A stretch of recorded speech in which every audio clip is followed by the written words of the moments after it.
झाड़ू में जब तक बंधन होता है तब तक वह कचरे को साफ करती है। बंधन खुल जाने पर झाड़ू खुद कचरा बन जाती है। इसलिए हमेशा अपनों से बंधे रहे। अनेकता में ही एकता है। श्री कृष्ण जी कहते हैं, वर्तमान का आनंद लेना ही सच्चा सुख है। स्वाद छोड़ दोगे तो शरीर को फायदा होगा और विवाद छोड़ दोगे तो संबंधों को फायदा होगा। हमें हर संबंध को समय देना होगा, क्योंकि कल क्या पता हमारे पास समय हो लेकिन संबंध ना हो। कोशिश करता हूँ कि मुझे कोई रूठे ना, जिंदगी में अपनों का साथ ना छूटे। कोई भी रिश्ता प्रेम और विश्वास पर आधारित होता है। हमारे जीवन में रिश्ते नाजुक और बेहद महत्वपूर्ण होते हैं। हमें कुछ रिश्ते जन्म से पहले मिले हैं और कुछ रिश्ते जन्म के बाद। इन रिश्तों को कायम रखना यह हमारे हाथ में होता है। हर रिश्ते में प्रेम और विश्वास होना बेहद जरूरी है, तभी वह रिश्ता लंबे समय तक टिका रहता है।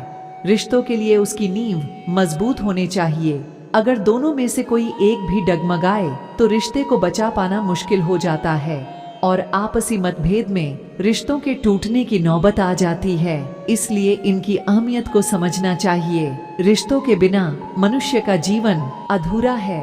अपने रिश्तों और पैसों की कदर एक समान करें, क्योंकि दोनों को कमाना मुश्किल है लेकिन गंवाना उतना ही आसान है।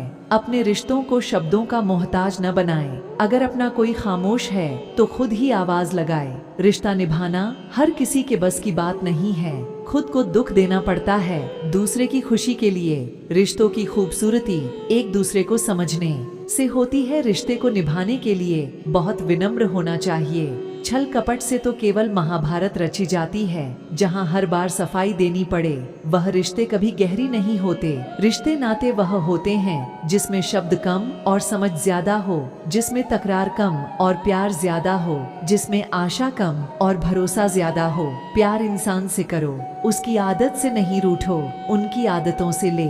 अपने रिश्ते को बारिश की तरह ना बनाएं जो आए और गए। अपने रिश्ते को हवा की तरह बनाएं जो हमेशा आपके संग संग रहे। एक सच्चा दोस्त वही होता है जो किसी के न होने पर भी आपके साथ खड़ा रहे।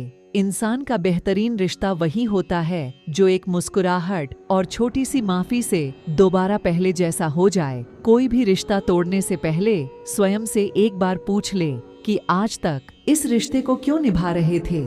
रिश्ते अंकुरित होते हैं, प्रेम से जिंदा रहते हैं, संवाद से मुरझा जाते हैं, गलतफहमियों से और बिखर जाते हैं, अहंकार से और मर जाते हैं, मौन युद्ध से।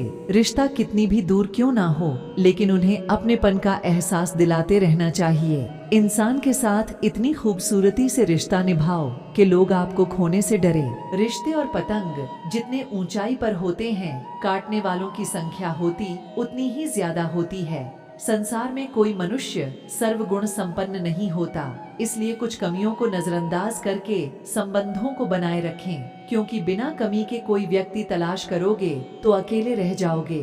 कोई व्यक्ति आप पर यकीन रखता है तो आप भी उस यकीन पर खरा उतरिए। इंसान उसी से उम्मीद रखता है जिसे वह अपना समझता है और आप उस उम्मीद पर खरे उतरिए। रिश्ते, प्यार और मित्रता वहीं पाए जाते हैं जहां इन्हें आदर मिलता है। कई बार तबीयत दवा लेने से नहीं, हाल पूछने से भी ठीक हो जाती है। माफी मांगने का यह मतलब नहीं होता कि हम गलत हैं और सामने वाला सही है। इसका मतलब यह है कि हम रिश्तों को अपने अहंकार से ज्यादा महत्व देते हैं। जब इंसान सफलता की ऊंचाइयों पर होता है तो वह अपने आप को भूल जाता है, और जब बर्बादी की कागर पर होता है तो उसके अपने उसे भूल जाते हैं। हम एक छोटी सी कहानी के माध्यम से स्पष्ट रूप से इस बात को समझते हैं। एक गांव में दो भाई रहते थे। दोनों भाई बहुत ही प्यार और स्नेह से रहते थे।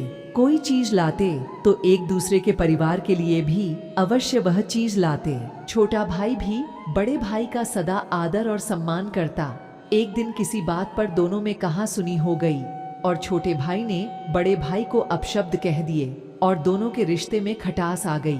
पूरा 1 साल बीत गया और दोनों में से किसी ने भी एक दूसरे से बात नहीं की।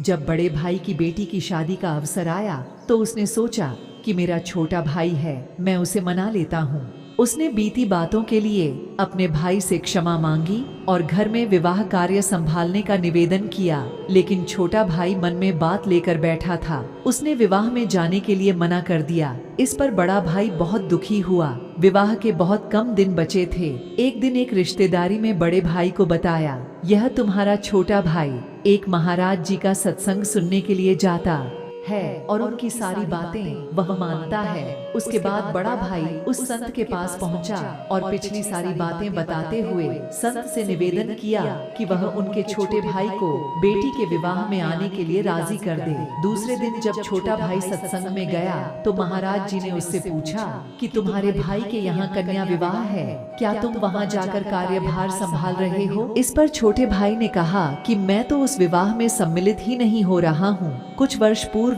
मेरे भाई ने मुझे ऐसे कड़वे वचन कहे थे जो आज तक मुझे चुभ रहे हैं। संत ने कहा, ठीक है, अच्छा मुझे एक बात बताओ कि मैंने पिछले रविवार को सत्संग में कौन सी बात बताई थी? कुछ देर सोचने के बाद वह बोला, महाराज मुझे माफ कर दीजिए, मुझे याद नहीं आ रहा है। इस पर संत बोले, देखो मेरी बताई हुई अच्छी बात तुम्हें 8 दिन भी याद नहीं और बड़े भाई के कड़वे बोल जो 1 वर्ष पहले बोले गए हैं वह तुम्हें आज भी याद है। तुम अच्छी बातों को तो भूल गए और बुरी बातें तुम्हें याद है। अच्छी बातों को तुम जीवन में कैसे उतरोगे? तुम्हारा सत्संग में आने का क्या लाभ है? इसीलिए तुम यहाँ भी मत आया करो। संत की ऐसी बात सुनकर छोटे भाई की आंखें खुल गईं और उसने अपनी गलती स्वीकार की और उसके लिए क्षमा प्रार्थना की। वास्तव में हम सबके द्वारा बोले गए कड़वे शब्दों को गांठ बांध लेते हैं, जीवन भर उसे सोचते रहते हैं, बात करके उसे सुलझाने का प्रयास नहीं करते